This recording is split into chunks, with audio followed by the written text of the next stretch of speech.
नमस्कार। प्रस्तुत है सुभद्रा कुमारी चौहान द्वारा लिखी हुई एक कहानी कदम्ब के फूल। दोस्तों, अगर आपको मेरे चैनल के कंटेंट अच्छे लगते हो तो मैं आपसे अनुरोध करूंगी कि मेरे चैनल को ज़रूर सब्सक्राइब करें और साथ ही साथ बेल आइकन भी प्रेस करें ताकि मेरे द्वारा अपलोड की हुई कहानियाँ सबसे पहले आप तक पहुँचे। धन्यवाद। तो आइए सुनते हैं कदम्ब के फूल। भौजी, लो मैं ले आया। सच ले आए? कहाँ मिले? अरे बड़ी मुश्किल से पाया भौजी। तो मजदूरी ले लेना। क्या दोगी? तुम जो मांगो, पर मेरी मांगी हुई चीज मुझे दे भी सकोगी? क्यों न दे सकूंगी? तुम मेरी वस्तु मेरे लिए ला सकते हो, तो क्या मैं तुम्हारी इच्छित वस्तु तुम्हें नहीं दे सकती? नहीं भौजी, न दे सकोगी। फिर क्यों नाहक कहती हो? अब तुम ही न लेना चाहो तो दूसरी बात है, पर मैंने तो कह दिया कि जो तुम मांगोगे मैं वो तुम्हें दूंगी। अच्छा, अभी जाने दो, समय आने पर मांग लूंगा। कहते हुए मोहन ने अपने घर की राह ली। दूर से आती हुई भामा की सास ने मोहन को कुछ दोने में लिए हुए घर के भीतर जाते हुए देखा था, किंतु वह जो ही नजदीक पहुंची मोहन दूसरे रास्ते से अपने घर की तरफ जा चुका था। वे मोहन से कुछ पूछ न सकी, पर उन्होंने यह अपनी आंखों से देखा था कि मोहन कुछ दोने में लेकर आया है, किंतु वह क्या लाया यह न जान सकी। घर आते ही उन्होंने बहू से पूछा, मोहन दोने में क्या लाया था? भामा मन ही मन मुस्कुराई और बोली, मिठाई। बुढ़िया क्रोध से तिलमिला उठी, बोली, इतना खाती है, दिन भर बकरी की तरह मुंह चला ही करता है, फिर भी पेट नहीं भरता। बाजार से भी मिठाई मंगा मंगा के खाती है। अभी मैं न देखती तो क्या तो कभी बतलाती? भामा मुस्कुराते हुए, तो बतलाती क्यों? कुछ बतलाने के लिए थोड़ी ही मंगवाई थी। क्यों? क्या घर में मैं कोई चीज नहीं हूँ? तेरे पास मिठाई के लिए पैसे हैं और मैं 4 पैसे दान दक्षिणा के लिए मांगू तो तेरे मुंह से सदा ना ही निकलती है। तेरा आदमी है तो मेरा भी तो बेटा है, क्या उसकी कमाई में मेरा कोई हक नहीं है? मुझे तो 2-4 सूखी रोटी छोड़कर कुछ भी नसीब नहीं, और तू मिठाई मंगा मंगा के खाए।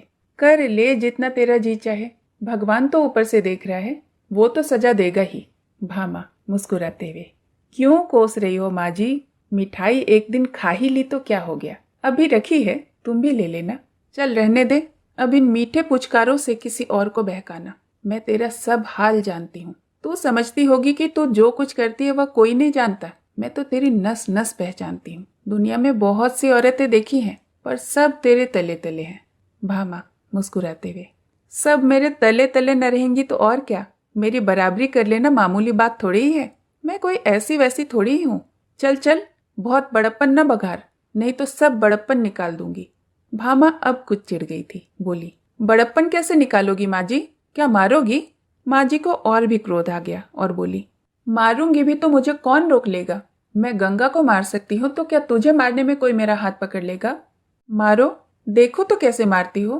मुझे वह बहू मत समझ लेना जो सास की मार चुपचाप सह लेती है। तो क्या तू भी मुझे मारेगी? बाप रे बाप, इसने तो घड़ी भर में मेरा पानी उतार दिया। मुझे मारने को कहती है? आने दे गंगा को। मैं कहती हूँ कि भाई तेरे स्त्री की मार सहकर मैं अब इस घर में न रह सकूंगी। मुझे अलग झोपड़ा डाल दे, मैं वहीं पड़ी रहूंगी। जिस घर में बहू सास को मारने के लिए खड़ी हो जाए वहां रहने का धर्म ही नहीं। यह कहते कहते माँ जी जोर जोर से रोने लगी। भामा ने देखा कि बात बहुत बढ़ गई है, अतः वह बोली, मैंने तुम्हें मारने को तो नहीं कहा था माँ जी, क्यों झूठ मूठ कहती हो? हाँ, मैं मार चुपचाप नहीं सह सकूंगी। अपने माँ बाप की नहीं सही तो और किसी की क्या सहूंगी? चुपचाप न सहेगी तो मुझे भी मारेगी ना? वही तो बात हुई। यह मखमल में लपेट लपेट कर कहती है तो क्या मेरी समझ में नहीं आता है?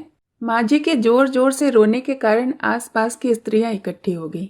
कई भामा की तरफ सहानुभूति रखने वाली थीं और कई माँ जी की तरफ, पर इस समय माँ जी को फूट फूट कर रोते देखकर सबने भामा को ही भला बुरा कहा।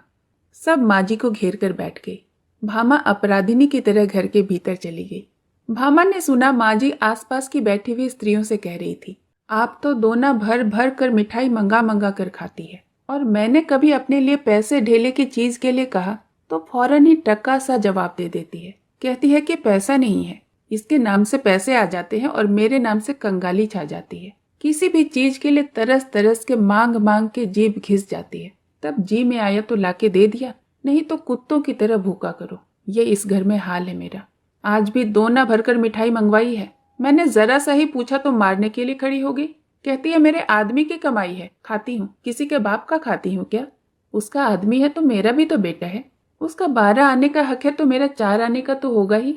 पड़ोस की एक दूसरी बुढ़िया बोली, राम राम, यही पढ़ी लिखी होशियार है। पढ़ी लिखी है तो क्या हुआ, अकल तो कौड़ी के बराबर भी नहीं।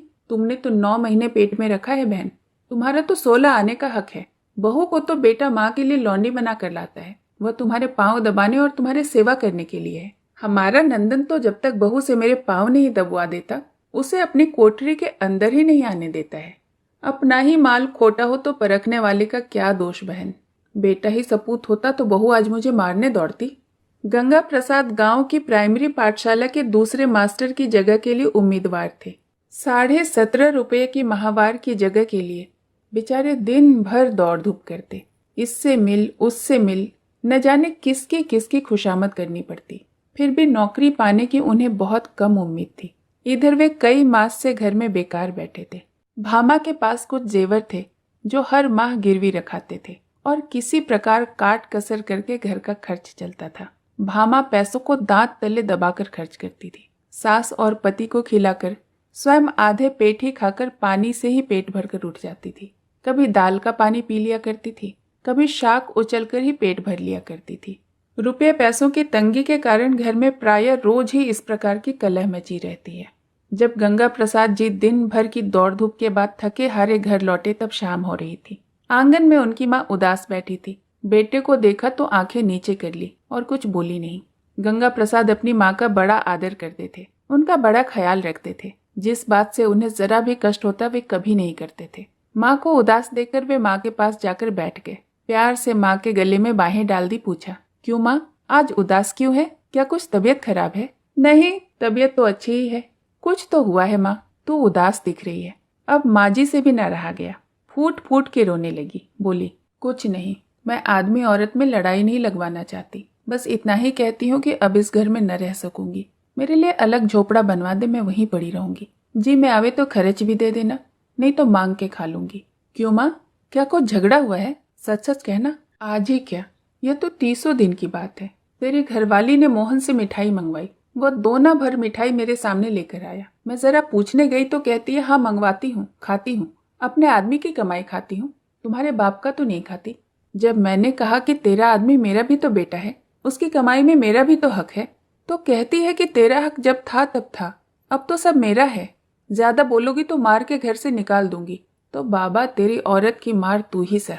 मैं मांग के पेट भले भर लूं, पर बहू के हाथ की मार न सह सकूंगी। गंगा प्रसाद अब न सह सके, बोले, बहू तुझे मारेगी माँ? मैं ही न उसके हाथ पैर तोड़ डालूं।